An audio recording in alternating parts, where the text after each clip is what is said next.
ISKCON 1966 সালে যার জন্ম, আমার ভাইয়েরা, তাদের সমস্ত কার্যক্রম তারা গোপন রাখতে চেয়েছে, কিন্তু মাঝে মধ্যে উম্মতে মুসলিমাকে আল্লাহ পাক সতর্ক করার জন্য ইসকনের ভিতরের কি কারণ, এরা যখন এই ইসকনকে, আমার ভাইয়েরা, এই সংগঠনকে যেদিন তারা এটাকে বানিয়েছিল, সংগঠন গড়েছিল, তাদের মনের কথা তো আমরা বলতে পারি না, তাদের মনের কথা তাদের মনের ভিতরে, কিন্তু তাদের মনের ভিতর খুবগুলো মুসলিম বিদ্বেষী, মুসলমান নিধন একমাত্র তাদের লক্ষ্য উদ্দেশ্য। আমার ভাইয়েরা, এর একটা বহিঃপ্রকাশ চট্টগ্রামে হয়েছে। আগে তারা মুখ দিয়ে বলছিল একটা মুসলিম দল আর তাদেরকে হত্যা কর। বাস্তবতায় এই 2024 সালে মুসলমানকে হত্যা করে তারা যে জঙ্গি, তারা যে মুসলমানদের বিরুদ্ধে, তারা যে মুসলমানদের বিপক্ষে, এর বহিঃপ্রকাশ গোটা। আমার বন্ধুরা, তারাই তাদের মন থেকে কথা বলে ফেলে। মানুষের ভিতরের কথা বাহির হয় কখন? মানুষের ভিতরের কথা বাহির হইল যখন রাগ আসে, গোসা আসে। মানুষের ভিতরে আল্লাহর ভয় বেশি আসে কখন? যখন কোনো আফাত আসে, মুসিবত আসে। আমার ভাইরা, দুই বন্ধুর সাথে দুই সম্পর্ক, 10-12 বছরের সম্পর্ক, হঠাৎ করে দুইজনের সাথে লেগে গেছে। লাগার সাথে সাথে দেখবেন এই 12 বছরে যত আকাম টুকাম করছে, এক মুহূর্তের মধ্যে বন্ধুর সমস্ত দোষ মুগ্ধা বর্বর করে বার হয়ে আসে। কথা ঠিক না? আলহামদুলিল্লাহি কাফা ওয়া সালামুন আলা ইবাদিহিল্লাযীনা ইসতাফা, আম্মা বা'দ। فأعوذ بالله من الشيطان الرجيم. بسم الله الرحمن الرحيم. يا أيها الذين آمنوا لا تتخذوا بطانة من دونكم لا يألونكم خبالا ودوا ما عنتم قد بدت البغضاء من أفواههم وما تخفي صدورهم أكبر قد بينا لكم الآيات إن كنتم تعقلون. ها أنتم أولئك تحبونهم ولا يحبونكم وتؤمنون بالكتاب كله وإذا لقوكم قالوا آمنا وإذا خلوا عدوا عليكم الأنامل من الغيظ قل موتوا بغيظكم إن الله عليم بذات الصدور. إن تمسسكم حسنة تسؤهم وإن تصبكم سيئة يفرحوا بها وإن تصبروا وتتقوا لا يضركم كيدهم شيئا إن الله بما يعملون محيط. وعن عبد الله بن عمرو رضي الله تعالى عنه قال: من بنى بلاد الأعجم وصنعاء يريد لهم ومهزاجهم إلى آخر الحديث أو كما قال عليه الصلاة والسلام. بارك الله لنا ولكم في القرآن العظيم ونفعنا وإياكم بالآيات والذكر الحكيم. درود شريف پڑھی. اللهم صل على محمد وعلى آل محمد كما صليت على إبراهيم وعلى آل إبراهيم إنك حميد مجيد. اللهم بارك على محمد وعلى آل محمد كما باركت على إبراهيم وعلى آل إبراهيم إنك حميد مجيد معزز محترم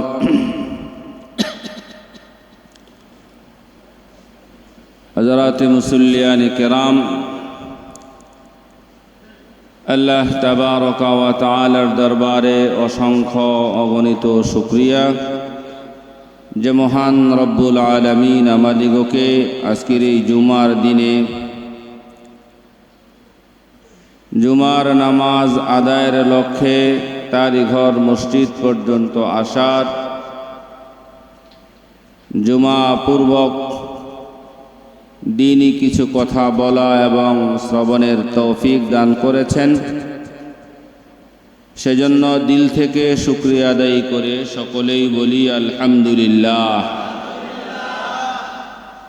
সম্মানিত উপস্থিতি, আলোচনার শুরুতে মহাগ্রন্থ আল কোরআনে কারীমের সূরাতু আলী ইমরানের 18, 19 এবং 20 নম্বর আয়াত আপনাদের খেদমতে তিলাওয়াত করেছি। মহান রব্বুল আলামিন যদি তৌফিক দান করেন এখান থেকে কিছু কথা হবে।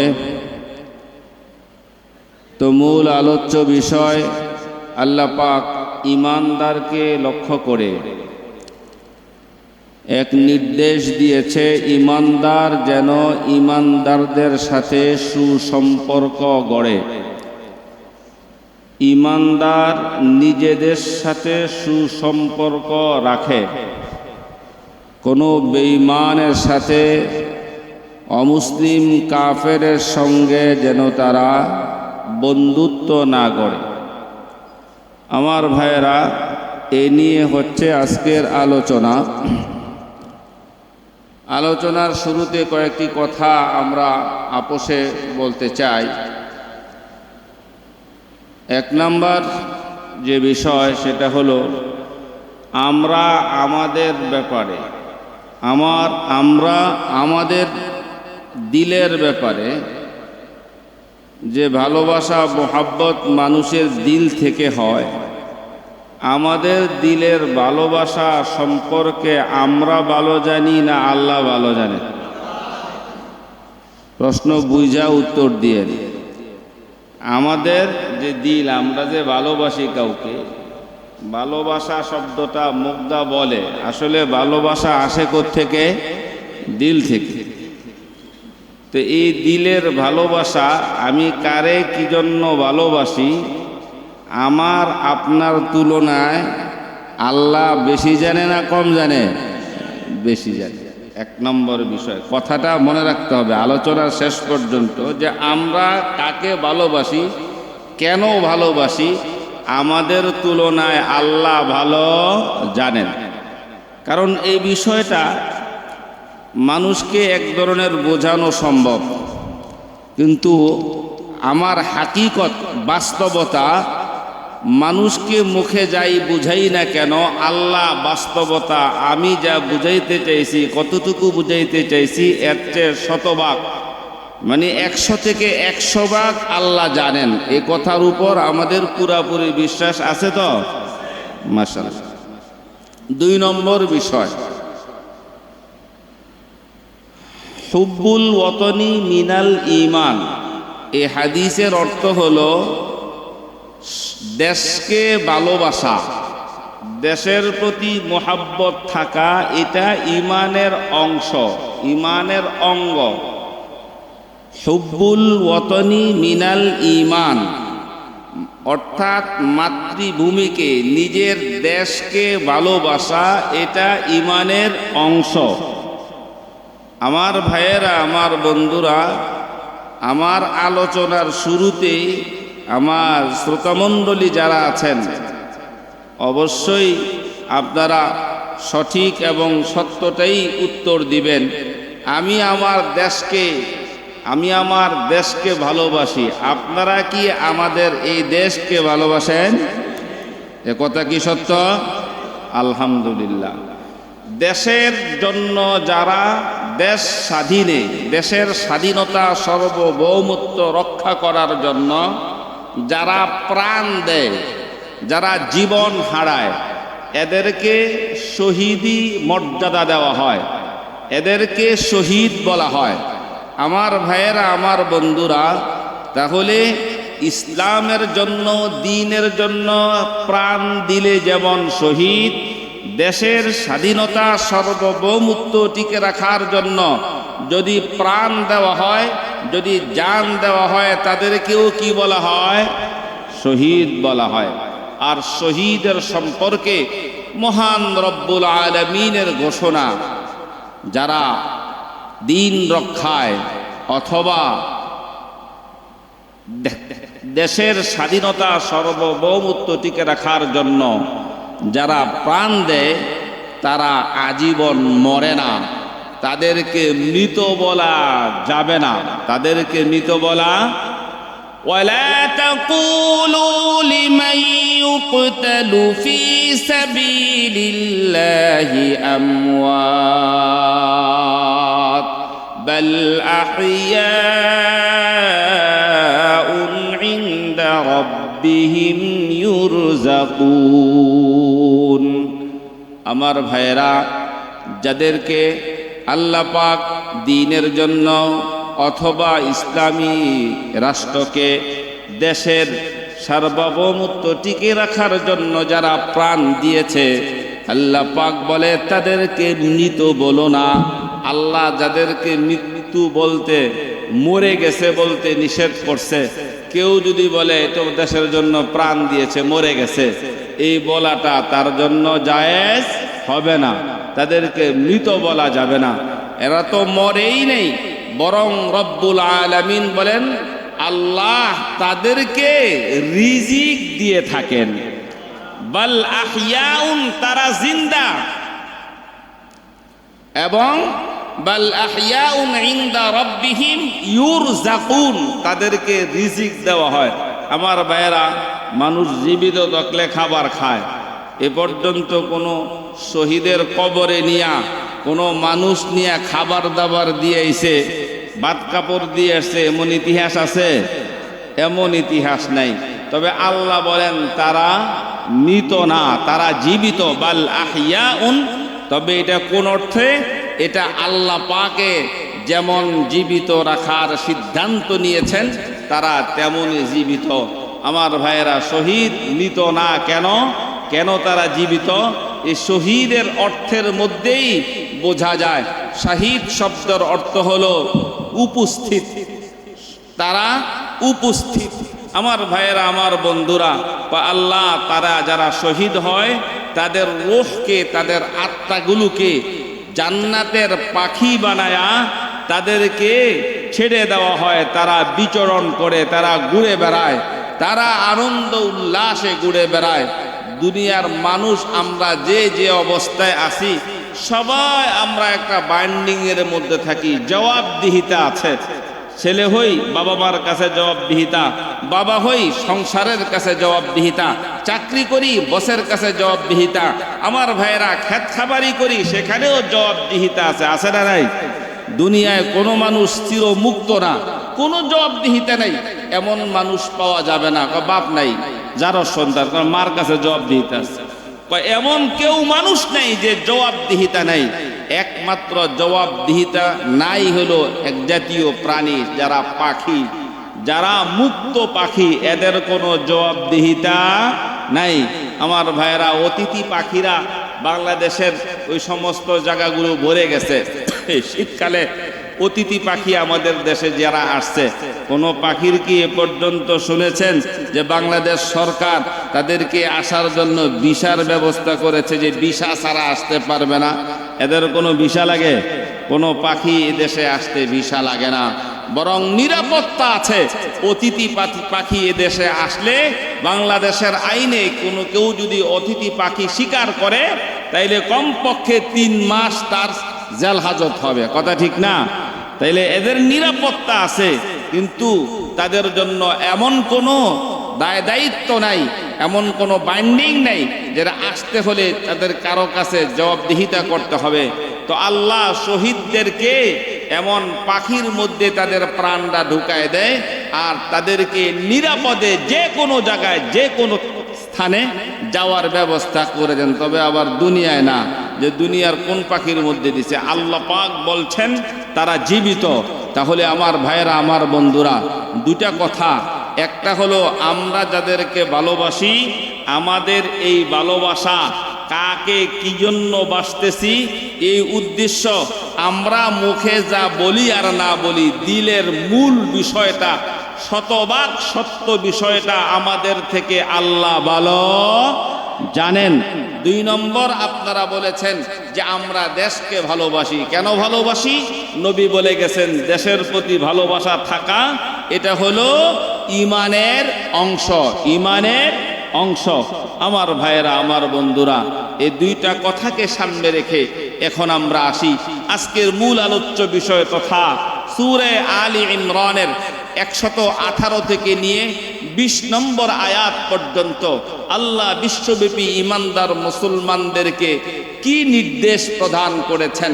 আমার ভাইয়েরা, রব্বুল আলামিন বলেন, ইয়া আইয়ুহাল্লাযীনা আমানু। এতটুকু পর্যন্ত আশা করি সবার অর্থ জানা। এখানে আল্লাহ পাক যাদেরকে লক্ষ্য করে ডাক দিয়েছেন, শর্ত হলো কোনো কাফের মুশরিক না, যারা ঈমানদার, যাদের দিলে আল্লাহ পাকের বিশ্বাস আছে, তাদেরকে আল্লাহ পাক সম্বোধন করে ডাক দিয়েছেন, ইয়া আইয়ুহাল্লাযীনা আমানু। আমার ভাইরা, আমরা শুধু এতটুকু মনে করি, এতটুকু বুঝি আল্লাহ ঈমানদারকে ডাক দিয়েছে, এতটুকু আমরা বুঝি। আমার ভাইরা, এই আয়াতের আরেকটা বিষয় হলো এমন, সাথে সাথে শুকরিয়া আদায় করা যে আল্লাহ আমাদেরকে ঈমানদার বানাইছে নিজে, আমাদেরকে ঈমানের দৌলত আল্লাহ দিয়া, আল্লাহ তার পক্ষের লোক বলিয়া আল্লাহ আমাদেরকে ঈমানদার বলে ডাক দিয়েছে। মুসলমান ভাইরা, দুনিয়ায় অনেক দল আছে, অনেক গ্রুপ আছে, দলের কোনো মহাজন, দলের কোনো মূল কর্মকর্তা যদি সাধারণ একজন দলের কর্মীকে সম্বোধন করে ডাক দেয়, এতে তার ইজ্জত আর সম্মান অনেক বাইরে যায়। এই এলাকায় আমার ভাইয়েরা, বর্তমান তো কোনো সরকার নাই, কথার কথা, যে সরকার আসে, সরকারের প্রধান এখানে আইসা কাউকে যদি ডাক দেয়, নাম ধরে অমুক এদিকে আসো, আমার ভাইরা, কথার কথা, প্রধানমন্ত্রী একজনের নাম ধরে ডাক দিছে, বলেন দেখি এর নাম ধরে ডাক দেওয়া সবার সামনে এর ইজ্জত কি পরিমাণ বাড়ছে? বোঝার জন্য বলছি, আমরা কিতাবের মধ্যে এক ঘটনা পড়ছি। এক লোক একজনের কাছে টাকা পায়, অনেক টাকা পায়, কিন্তু টাকা সে নিতে পারতেছে না, দেয় না, দেই দিচ্ছি দিমু এমন এমন বলে। তো সর্বশেষ এ লোক সাহস কইরা দেশের রাষ্ট্রপ্রধানের কাছে গেছে, বাদশার কাছে গেছে, বাদশা মহারাজ, উমুক এলাকার উমুকের কাছে আমি কিছু টাকা পাই, বহুত ঘুরাইছে, আমার টাকা দেন, পাইতে পারি কেমনে? কোনো টেনশন, আমার বাদ কাপড় চলতেছে না, আপনি কোনো টেনশন, 2 দিনের মধ্যে পেয়ে যাইবা। কেমনে? আমি উমুক দিন ওই রাস্তা দিয়ে যাব। ওই লোক কি করে? ওই লোক রাস্তার পাশে এক বাজার আছে, ওই বাজারের সে দোকানদারি করে, ওই রাস্তা দিয়া আমি যাব, তুমি তার দোকানের আশেপাশে থাকবা, তোমার নাম, বাবার নাম, এটা আমাকে আগে জানায় যাও। তো নামও জানাই দিছে, বাবার নামও বলে দিছে। বাদশা মহারাজ তার নামটা মুখস্থ রাখছে, বাবার নাম মুখস্থ রাখছে, আর পাওনাদার যে তাকে জায়গা মতো বসে থাকতে বলছে, উমুক সময় বাদশা মহারাজ আসবে। বাদশা ঠিকই এই রাস্তা দিয়ে যাচ্ছিল, যাওয়ার পথে জায়গা মতন গিয়া ওর দোকানের সামনে বসছে, তো ঘোড়া থেকে নাইমা এরা ডাক দিছে, উমুকের বেটা উমুক, এদিকে তোর সাথে কিছু কথা আছে। ডাকদা আইনা তার কান্দের মধ্যে হাতটা দিয়া, তুই টাকা আজ থেকে কালকের মধ্যে পাইয়া যাবি, তুই কোনো টেনশন করিস না, তুই বাইরে গিয়া আমি গেলাম। এই কথাটুকু বলে গেছে। টাকা তুমি আজ অথবা কাল পেয়ে যাইবা, তুমি নিশ্চিন্তায় বাড়িতে চলে যাও, আমি চলে গেলাম। আমার ভাইরা, বাদশা ওই দোকানদারে যার কাছে টাকা পাইব তারা আর ডাক ফাঁক কিছু দেয় না। অনে যে টাকা পাইব হের মনে দুঃখ হইল, কাম হইল, হেরে ডাক দিল না, কিছু কইল না, খালি আমার কানে কানে কইয়া চলে গেল। এতে কি কাজ হবে? আমার ভাইয়েরা, তো বাদশা চলে যাওয়ার পরে ওই লোক তো দেখছে দোকানে বৈশা খাইছে রে, হের নামও জানে, হের বাপের নামও জানে, জানি না আবার ডাক দিয়া কাঁধে হাত দিয়া কানে কানে জানি কি বলে গেছে। খালি এতটুক বলে আর বাদশা চলে গেছে। বাড়িতে যাওয়ার আগে দেনাদার ওই দোকানদার দৌড়ে বাড়িতে গেছে। ভাই কয় কি? কয় তোমার টাকাটা তো অনেক দিন নিয়ে রাখছি, এই নেও তোমার টাকাটা, আমি তোমারে বুঝাই দিয়ে দিলাম, ভাই কোনো উল্লাপাল্লা করতে যাও না। এই এতদিন সমস্যা ছিল আর কি, টাকাটা ওর একটা কজ দেখায় টাকাটা পেয়ে গেছে। টাকা পায়, টাকা গনে, আর সে আশ্চর্য হইল, আমি তো বুঝলাম না, এতদিন তার বাড়িতে বাড়িতে দৌড়ে এলাম, টাকা দিল না, আর আজকে সে এভাবে আইসা টাকাও দিল, মা ফসাইল, আরো কত অনুনয় বিনিময়, ঘটনা কি বুঝলাম না। এখন তার মনে কৌতূহল হইল, বাদশার কাছে আবার যাইতে হবে। আবার যাইয়া জিজ্ঞাসা করতে, বাদশাহ আপনি কি চাইল পরা আর কি পানি পরা বা কি দিলেন, যার কারণে সে আমাকে টাকাটা এত সহজে দিয়ে দিল? বাদশার কাছে গেছে। বাদশার কাছে যাওয়ার পরে বাদশাহ মহারাজ বলতেছে, গাদা, আমি যে তোর নাম দিয়া ডাক দিছি, আমি যে তোর কাঁধে হাত দিছি, এর তো কলিজায় পানি নাই। এ মনে করছে তোর সাথে আমার পূর্ব পরিচিত, হে যদি টাকা না দে কালকেই আমি আবার নি কোনো রাজ দরবারের থেকে কোনো ফরমান পাঠায়া তেরে দইরা নিয়ে আবার কোন শাস্তিতে ফালাই, এই ভয়ে সে টাকাটা দিয়ে দিছে। ও আমি তো এই চিন্তা করি নাই। মুসলমান ভাইয়েরা, আমার বন্ধুরা, শুধুমাত্র আল্লাহ পাকের পক্ষ থেকে এই ডাকটুকুন, ইয়া আইয়ুহাল্লাযীনা আমানু, ও ঈমানদারেরা, ও ঈমানদারেরা, ও আমার উপর বিশ্বাসকারী ঈমানদারেরা, আমার দলের লোকেরা, আলা ইন্না হিজবাল্লাহ হুমুল মুফলিহুন, যারা ঈমান আনলা, আমার দলে ঢুকলা, তোমরা তো সফল হয়ে যাইবা। আমার ভাইরা, এমন ঈমানদারকে ডাক দিয়ে আল্লাহ পাক বলেন, লা তাত্তাখিদু বিতানাতাম মিন দুনিকুম, তোমাদের ছাড়া, ঈমানদার ছাড়া অন্য কারো সাথে তুমি মনের লেনা দেনা করো না। তুমি ঈমানদার ছাড়া বেঈমান কাফের মুশরিকের সাথে তুমি সম্পর্ক জড়ায়ও না। আমার ভাইরা, রব্বুল আলামিনের ফরমান, তুমি বেঈমানের সাথে সম্পর্ক রাখতে পারবা না। নির্দেশ কার? আল্লাহর। আমার ভাইরা, আমাদের আশেপাশে অনেক অমুসলিমরা আছে, এদের সাথে আমাদের সম্পর্ক আছে, তাদের বিবাহে আমাদেরকে দাওয়াত দেয়, আমাদের ছেলে মেয়েদের বিবাহে তাদেরকে দাওয়াত দেই, তাদের জন্য আলাদা স্টেজ, আলাদা জায়গা, আলাদা খাবার বানানো হয়, আমাদের জন্য আলাদা খাবার তারা বানায় রাখে। দোস্ত, ও বন্ধু, বিবাহ শাদীর দাওয়াত কি মোহাব্বত থাকলে দেয় না না থাকলে দেয়? মোহাব্বত থাকলে দেয়। আর মোহাব্বত শব্দটা এমন এক শব্দ থেকে নির্গত, হাব্বা তাহাব্বু, উভয়ের প্রতি মোহাব্বত থাকে।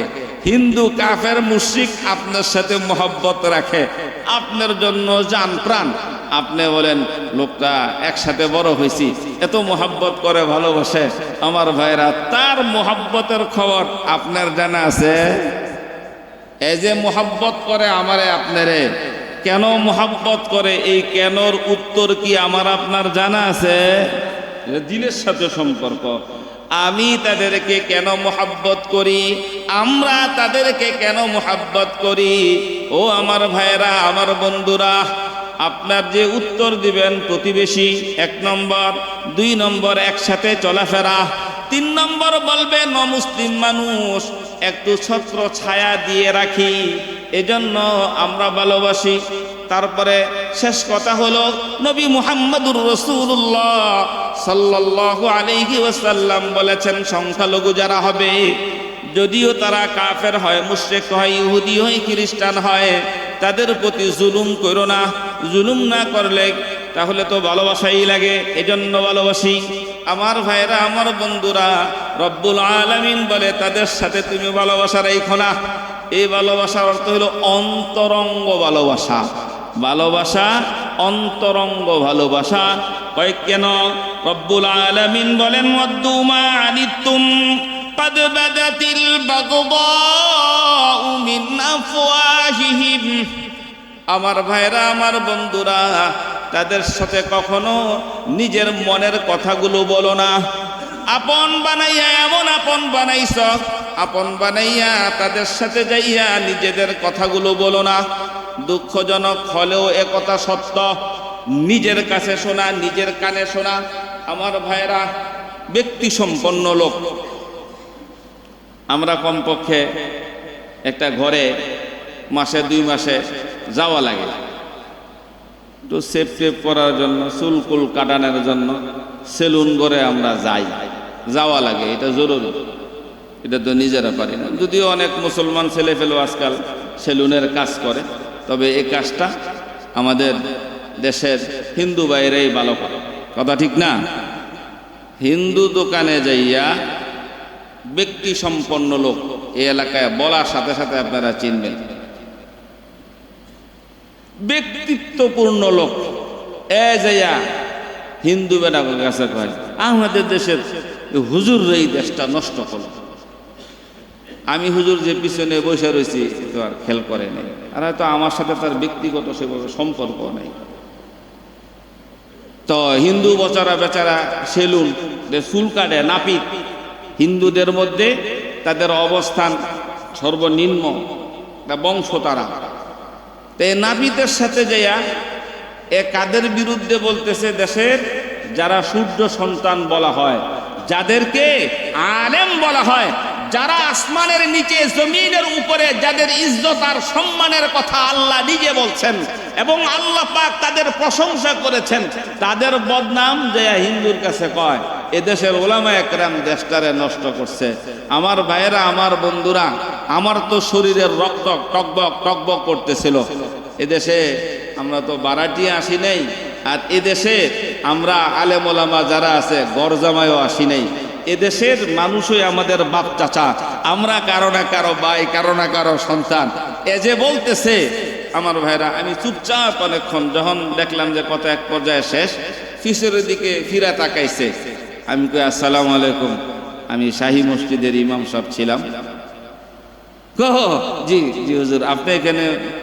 আপনি যেই কাজে আসছেন আমিও সেই কাজেই আসছি, আমি কাটতে আসি না, আমিও কাটাইতে আসছি, আপনি যেমন কাটাইতে আসছেন। যাই হোক, এদেশের আলেম ওলামারা দেশটা নষ্ট করছে, আপনি এর কাছে কইলেন, এত আমাদের আলেম ওলামার প্রতি মনে করেন যে সে এখন নজরদারি করবে, আমি কি করি না করি, আলেমরা কি করে না করে। তবে আপনি যদি বলেন, আমি তাকে একটা প্রশ্ন করি আপনার সামনে, আপনি তো অনেক দুঃখের কথা বলছেন, আমি একটা প্রশ্ন তাকে করি। আমি কই, ভাই সেলুন দোকানদার, তুমি যে মানুষের চুল কাটো, এ পর্যন্ত যত জীবন হয়েছে, যত বছর হয়েছে এখানে চুল কাটো, তোমার কাছে তো এখানে জেনারেলরাও চুল কাটাইতে আসে, আবার আমার মতো আলেম ওলামা, আমিও তোমার দোকানের নিয়মিত কাস্টমার, তোমার কাছে চুল কাটাইতে আসি। আমাদের কাছ থেকে তুমি আলেমদের কাছ থেকে কেমন আচার আচরণ পাইছো, আর এই যে হাজী সাহেব স্যার, এই স্যারদের কাছে কেমন আচরণ পাইছো? একটা সত্য কথা বলো। আমার ভাইরা, আমি কি অসঙ্গত কোনো কথা কইছি? দেশ তো পরে, আগে এর সাথে আচরণটা কে কেমন করে এটা বলতে বলছি। এত এখন বিব্রতকর অবস্থা, এদিকে হাজী সাহেব এতগুলো কথা এতক্ষণ শুনছে, আর আমি এক প্রশ্ন করেছি। আমার ভাইয়েরা, আমার বন্ধুরা, বিব্রতকর অবস্থায় হুজুর, আমরা তো কাজ করি, ভাত খাই, আমাদের কাস্টমার সবাই এখানে এসে অনেক মানুষ অনেক ধরনের কথা বলে, আমরা সব কথা শুনিও না, মনেও রাখি না। আপনারা আলেম মানুষ, আপনারা তো আমাদের সাথে কোনো সময় খারাপ আচরণ করেন নেই, পাই নেই। আপনার মতন একজন হিন্দু মানুষ, আপনি একটা সংখ্যালঘু মানুষ, আপনার সাথে যদি আমরা খারাপ আচরণ না করি, তাহলে আমরা ইমানদার মুসলমান আলেম হইয়া এদেশের সাধারণ মুসলমানের সাথে আমরা খারাপ আচরণ করব, আর এ কথা আপনি শুনবেন আর আপনাকে বিশ্বাস করানো হবে, আর আমরা এটা সহ্য করে নিতে হবে, এটাও কি আমাদেরকে মানতে হয়? যাই হোক, আলী সাহেব, আপনার কাজ শেষ, আপনি যান। আপনার লোকে আমি কোনো বেশি কথা বলতেছেন, আপনার মনের কথা আপনি কইছেন, আপনি খারাপ পাইছেন আপনি কইছেন। তবে জানার ছিল আপনার পুরা 14 গোষ্ঠী মিল্লা কোনো আলেম আছে কিনা। যদি থাকতো তাইলে আমি জানতাম যে আপনি কোন মানের মানুষটা। আমার ভাইয়েরা, আমার বন্ধুরা, তো যে কথাটা বলতে চেয়েছি, আল্লাহ পাক বলেন লা তাত্তাখিদু বিতানাতাম মিন দুনিকুম লা ইয়ালুনাকুম খাবালা। তোমরা অমুসলিমদেরকে দিল থেকে ভালোবেসো না। এই অমুসলিম যারা তোমাদের সাথে ভালোবাসা দেখায়, কিন্তু কখনো কখনো কেমন ভালোবাসা, মুখ ফসলে অনেক সময় তাদের আসল কথা বেরিয়ে যায়। তারা কি তোমার বন্ধু না শত্রু? মুসলমান ভাইয়েরা, আমার বন্ধুরা, তারাই তাদের মন থেকে কথা বলে ফেলে। মানুষের ভিতরের কথা বাহির হয় কখন? মানুষের ভিতরের কথা বাহির হইল যখন রাগ আসে, গোসা আসে। মানুষের ভিতরে আল্লাহর ভয় বেশি আসে কখন?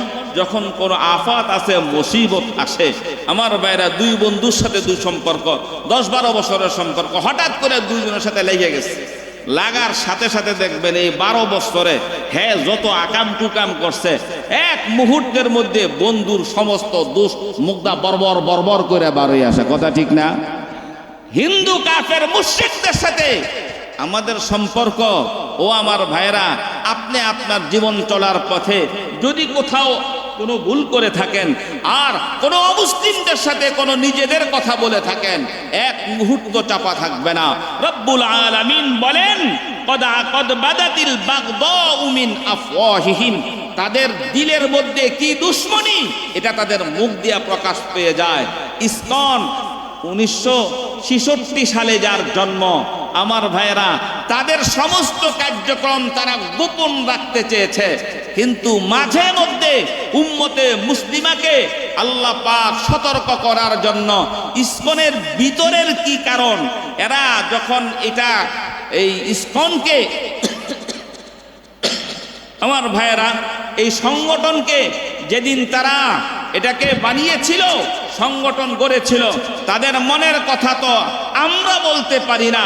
তাদের মনের কথা তাদের মনের ভিতরে, কিন্তু তাদের মনের ভিতর খুবগুলো মুসলিম বিদ্বেষী, মুসলমান নিধন একমাত্র তাদের লক্ষ্য উদ্দেশ্য। আমার ভাইয়েরা, এর একটা বহিঃপ্রকাশ চট্টগ্রামে হয়েছে। আগে তারা মুখ দিয়ে বলছিল একটা মুসলিম দল আর তাদেরকে হত্যা কর। বাস্তবতায় এই 2024 সালে মুসলমানকে হত্যা করে তারা যে জঙ্গি, তারা যে মুসলমানদের বিরুদ্ধে, তারা যে মুসলমানদের বিপক্ষে, এর বহিঃপ্রকাশ ঘটে গেছে। এজন্য এই জাতীয় মুসলিমদেরকে ভালোবাসা, তাদের সাথে সুসম্পর্ক রাখা আল্লাহ পাক কঠিনভাবে নিষেধ করে দিয়েছেন। কদ বাদাতিল বাগদাউ মিন আফওয়াহিহিম ওয়ামা তুখফি সুদুরুহুম আকবার। যেতটুকু প্রকাশ পাইছে এটা তো হালকা পাতলা। ওয়ামা তুখফি সুদুরুহুম আকবার, তাদের ভিতরে আরো যা কিছু আছে এটা কঠিন থেকে কঠিন, অনেক বড়, অনেক সুদূর এবং অনেক কঠিন সিদ্ধান্ত তাদের দিলের ভিতরে আছে যে আমাদেরকে তারা কি করবে। মুসলমান তো সদয় বেশি। আমরা অতীত ভুলে যাই। এ বাংলার মাটিতে মুসলমানদেরকে জুতা পাও দিয়া ছাতি হাতে নিয়ে হাঁটতে দেওয়া হয় নাই। এই হিন্দু গোষ্ঠী আমাদেরকে এতটুকু পর্যন্ত অধিকার দেয় না। মুসলমান ভাইরা, আজকে যে সমস্ত প্রাসাদ দেখার জন্য আমরা যাই, এই জায়গায় তারা বাস করছে। মুসলমানদেরকে সুপারি গাছ, মুসলমানদেরকে নারিকেল গাছ তারা লাগাইতে দেয় নাই। কেন?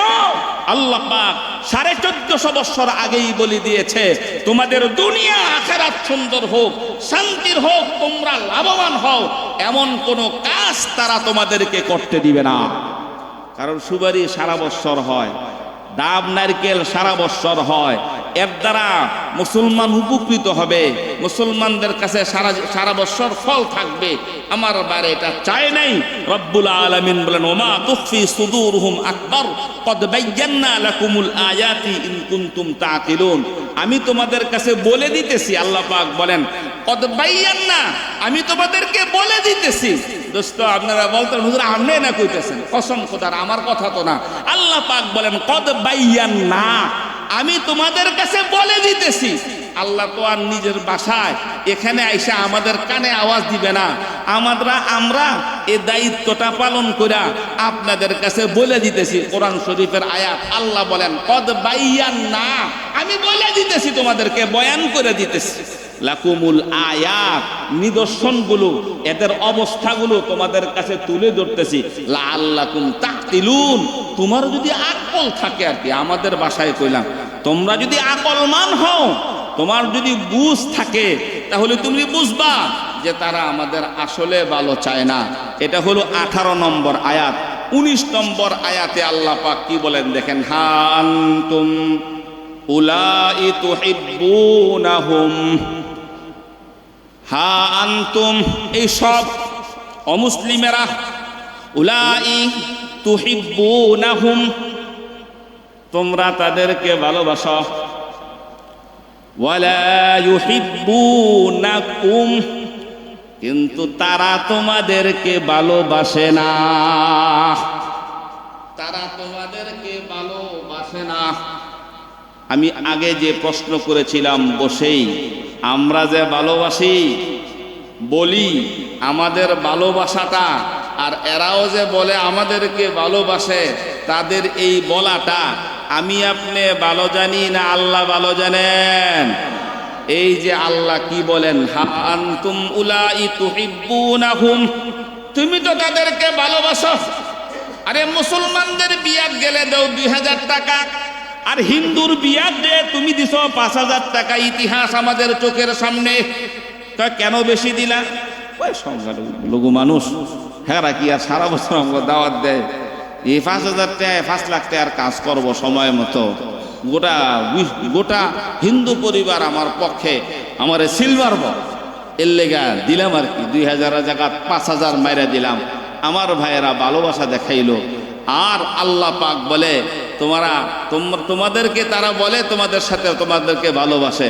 আল্লাহ বলেন না, ওয়ালা ইউহিব্বুনাকুম, তোমাদেরকে তারা ভালোবাসে না। ভালোবাসা আগেই বলছিলাম, ভালোবাসার জন্ম কোথায়? দিলে। যে ভালোবাসা আসে কোত্থেকে? দিল থেকে। ও দোস্ত, আর এদের ভালোবাসা হলো মিন আফওয়াহিহিম, মুখ থেকে। কোত্থেকে? মুখ থেকে। আই লাভ ইউ এক কথা, আর ভিতর থেকে ভালোবাসার আরেক কথা। মুসলমান ভাইরা, আমার বন্ধুরা, শুধু কি তাই? ওয়াতুমিনুনা বিল কিতাবি কুল্লি ওয়া ইযা লাকুকুম ক্বালু আমান্না। আল্লাহ পাক বলেন, তুমি যখন তার সাথে দেখা হবে, আজকে তাদের সংস্কৃতি বাদ দিয়া মুসলমানের সংস্কৃতি নিয়া তারাও আমাদের আসসালামু আলাইকুম, হ্যাঁ কি সালাম আলাইকুম আছে বলেন? তাদের সংস্কৃতিতে, তাদের এই কি বলে ধর্মে, মুসলমান দেখলে আসসালামু আলাইকুম বলতে হবে, এটা আছে? নাই। আমাদের সাথে দেখা হলে তারা সালাম দেয় কিনা? আপনাকে দেখ না দেখ, আমি ইমাম হিসাবে আমারে দেখ, একেবারে চোখ বন্ধ করে দেয়, আসসালামু আলাইকুম। আমার ভাইরা, আমার বন্ধুরা, এটাই দেখ, আদাব দেখ, নমস্কার দেখ। দেখার সাথে সাথে ওয়া ইদা লাকুকুম, যখন আমার আপনার সাথে সাক্ষাৎ হয়, আরে বাবারে, তারা আমাদেরকে এভাবে অভিবাদন জানায়, আমাদেরকে সম্মান সূচক শব্দ আমাদের জন্য ব্যবহার করে। ওয়া ইদা লাকুকুম, যখন সাক্ষাৎ হয় জাতীয় কথা বলেন। ওয়া ইদা খালাউ আদ্দু আলাইকুমুল আনামিলা মিনাল গায়জ, রব্বুল আলামিন বলে, যখন তাকে অতিক্রম করে আপনি চলে যান, আপনার সুন্দর পোশাক, আপনার সুস্বাস্থ্য, আপনার ব্যক্তিত্ব, এগুলো দেখে তারা সহ্য করতে পারে না। ওয়া ইযা খালাউ আদ্দু আলাইকুমুল আলামিলা মিনাল গায়জ, রাগ আর গোসায় আঙ্গুল কামড়ায়, রাগ আর গোসায় আঙ্গুল কামড়ায়, পাটাম রে যদি রে। রব্বুল আলামিন বলতেছে, ওয়াইদা খালাউ আদ্দু আলাইকুমুল আনাবিলা মিনাল গাইজ কুল মুতু বিগাইযিকুম। রব্বুল আলামিন বলেন কুল মুতু বিগাইযিকুম, কয় তাদের এই রাগ আর গোসা এটা সমসাময়িক, এটা চিরস্থায়ী না, এটা শেষ হয়ে যাবে। এরা পারবে না কখনো মুসলমানদের সাথে রাগ গোসা কইরা মুসলমানদের অস্তিত্ব শেষ করতে, তারা কখনো সক্ষম হবে না ইনশাল্লাহ। কন্যা গেলে মরার মতন খালি ওয়াজও শুনেন, কোন জায়গায় কি করতে হবে এটাও বোঝেন না। এরা আমাদেরকে চিরতরে শেষ করতে পারছে? আমার ভাইয়েরা, এই ভারত উপমহাদেশের উপরে ইংরেজ ব্রিটিশ বেনিয়ারা সহ বহুত চেষ্টা করেছে। আজ 100 বছর পর্যন্ত মুসলমান একাধারে রাজত্ব করে আজকে তাদের কাছে আমরা হেরে গেছি। কেন? একটাই কারণ, আমরা তাদের প্রতি ভালোবাসা দেখাইছি, তাদেরকে মোহাব্বত দেখায়া ঘাড়ে উঠাইছি। ও দুষ্ট বন্ধু, মহানবী সাল্লাল্লাহু আলাইহি ওয়াসাল্লাম বলেন, রাষ্ট্র পরিচালনায় অমুসলিম রাষ্ট্রের সাথেও সম্পর্ক রাখতে হয়। তাই বলে অভ্যন্তরীণ বিষয়ে নয়, বাহ্যিক বিষয়ে হবে, তাদের সাথে চুক্তি হবে, কিন্তু ধর্মীয় বিষয়ে তাদের সাথে কোনো সময় নিজেদের ইতিহাস ঐতিহ্য নিয়ে তাদেরকে সম্মুখীন করা যাবে না, তাদের সাথে আলোচনা করা যাবে না। আমার ভাইয়েরা, দুঃখজনক হলেও সত্য, বাংলাদেশে যেখানে 92% বেশি মুসলমান, সেখানে বাংলাদেশের একটা ইসলামী, যেটাকে ফাউন্ডেশন বলা হয়, বাংলাদেশ ইসলামিক ফাউন্ডেশনের কর্মকর্তা বানাইছে অমুসলিমদেরকে। সে দেশে মুসলমানদের আভিজাত্য, মুসলমানের ইতিহাস ঐতিহ্য থাকবে কি করে? সেখানে আমাদের প্রশ্ন, সেখানে প্রশ্নবিদ্ধ। কথা ঠিক না বেঠিক? মুসলমান ভাইয়েরা, আমার বন্ধুরা, মুসলমানের মধ্যে ওয়াজ মাহফিল নিয়া মুসলমানের মধ্যে একটু দ্বন্দ্ব, সেখানে এটাকে তদন্ত করার জন্য পাঠানো হয় দেশের কি বলে থানা থেকে। যাকে পাঠানো হয় সে হইল হিন্দু, সে এটা নিয়ে তদন্ত করে। আমার বাইরে সে কে কার পক্ষে দিবে, কার বিপক্ষে দিবে? দুজন তো আমরা মুসলমান, ভাই ভাইয়ের মধ্যে কখনো ঝগড়া হয় না? বলেন, ভাই ভাইয়ের মধ্যে ঝগড়া হইলে এখান থেকে ফায়দা লুটার মতো সমাজের কিছু লোক আছে না? সচক্ষে দেখা, বয়স তো মোটামুটি 47-48 হয়ে গেছে, আলহামদুলিল্লাহ। এমন বহু বিষয় সামনে আসছে, বিশেষ করে ইমামতির চেয়ারও থাকলে আর এই মিম্বরে থাকলে সামাজিক এমন বহু চেহারা আমাদের সামনে স্পষ্ট হয়। বায়ে বায়ে ঝগড়া লাগায়া সমাধানের জন্য লক্ষ লক্ষ টাকা নিচে দিয়ে খায়, আছে না নাই? আজকে বায়ে বায়ে এই চিন্তা করে না। আমরা দুই ভাই ঝগড়া করছি, ভাইয়ে আমার হাতে দিয়া সালাম দিলে, ডাক দা কান্দ ধরলে, ভাই ভাইদের সব শেষ। মগর দুই ভাই দুই দিকে ফিরা চলে। আর একজন কয় এখানে লাগাই দিয়া কয় মিট করে দিমু, মাইপা দিমু, বুঝাই দিমু, আমাদের কিছু খরচপাতি দিস। দোস্ত, এই জাতীয় যখন নিজেদের ইতিহাস ঐতিহ্য আর নিজের সাংসারিক বিষয় অন্যের কানে চলে যাবে, সেখানে আমাদের কোন দিক দিয়া লাখ লাখ চলে যাব টেরও পাবো না। এটা মুসলমানদের স্বভাব না। আমি বলতে চেয়েছিলাম, রব্বুল আলামিন বলে এদের সাথে সম্পর্ক রাখো, এরা কোনোদিন আমাদের আপন না, কোনোদিন তারা আমাদের ভালো চায় না। কুল মুতু বিগাইযিকুম ইন্নাল্লাহা আলিমুম বিযাতিস সুদূর। এখানেও আল্লাহ পাক বলেন, আগেরটা বলছে যদি তোমরা বুঝদা, এখানে বলছে ইন্নাল্লাহা আলিমুম বিযাতিস সুদূর, তোদের দিলের ভিতরে যা আছে আল্লাহ পাক জানে। শেষ কথা আল্লাহ পাক 20 নম্বর আয়াতে বলে, ইনতাম সাসকুম হাসানাতুন তাসুকুহুম। আমাদের কোনো বালা হইলে, আমাদের ফসল বেশি হইলে, আমাদের মুসলমানদের ব্যবসা ভালো হইলে, মুসলমানদের ছেলে পেলে শিক্ষিত ভালো হইলে, এদের দুঃখের শেষ থাকে না। ইন তামসাসকুম হাসানাতুন তাসুকুহুম ওয়া ইন তুসিবুকুম সাইয়্যাতুন। আমাদের ভালো হইলে তাদের হিংসা গা জ্বলে, আর আমাদের কোনো ক্ষতি হইলে ওয়া ইন তুসিবহুম সাইয়্যাতুন ইয়াফরাহু বিহা, তাদের একটা খুব খুশি অট্টহাসি দেয়। আমার ভাইয়েরা, আমার বন্ধুরা, আল্লাহ পাক আমাদের কথাগুলো আমরা তো বুঝি না, আল্লাহ পাক বুঝাই দিতেছেন। ওয়া ইন তুসিবহুম সাইয়্যাতুন ইয়াফরাহু বিহা ওয়া ইন তাসবিরু ওয়া তাত্তাকু ওয়া ইন তাসবিরু ওয়া তাত্তাকু। শেষ কথা আল্লাহ পাক বলে ওয়া ইন তাসবিরু, আফাত আসছে, মুসিবত আসছে, তুমি সবর করো। ওয়া ইন তাসবিরু ওয়া তাত্তাকু, আল্লাহকে ভয় করো, এই সব বিষয়ে আল্লাহর হুকুমকে তুমি সামনে রাখো। ওয়ালা ইয়াদুররুকুম কাইদুহুম শাইআ, তাদের এই দুশমনী, তাদের এই সমস্ত প্রভাকাণ্ডা তোমাদের কিছুই করতে পারবে না। ওয়া ইন লা ইয়াদুররুকুম কাইদুহুম শাইআ ইন্নাল্লাহা বিমা ইয়ামালুনা মুহীত।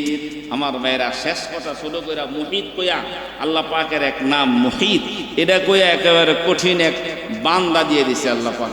কি বলছে? আল্লাহ পাক বলেন ইন্নাল্লাহা বিমা ইয়ামালুনা মুহিত। বান্দা, তুই কোথায় কি করস, দিনে করস আর রাত্রে করস, সকালে করস আর বিকালে করস, যেখানে করস, মসজিদে করস আর মসজিদের বাহিরে করস, তোর সব আমল সম্পর্কে আল্লাহ অবগত, আল্লাহ অবগত। এজন্য আমার ভাইয়েরা, আমার বন্ধুরা, আমাদের সাবধান হওয়ার সময় আসছে। আজকে আমাদের জাতি ইমাম সমাজের পক্ষ থেকে আমরা এক প্রতিবাদ সভা, এক বিক্ষোভ মিছিলের ইন্তজাম করেছি। এই ইসকন নামক এদেশে উত পেতে বসে থাকা যারা মুসলমানদের, তারা এদেশের স্বাধীনতা সার্বভৌমত্বকে নষ্ট করতে চায়, মুসলমান নিধন করার জন্য তাদের ইসকন নামক এই সংগঠন ঢুকেছে। এই ইসকনকে এদেশের রাষ্ট্রপ্রধান যারা আছে, এদেশের সরকার যেন নিষিদ্ধ ঘোষণা করে,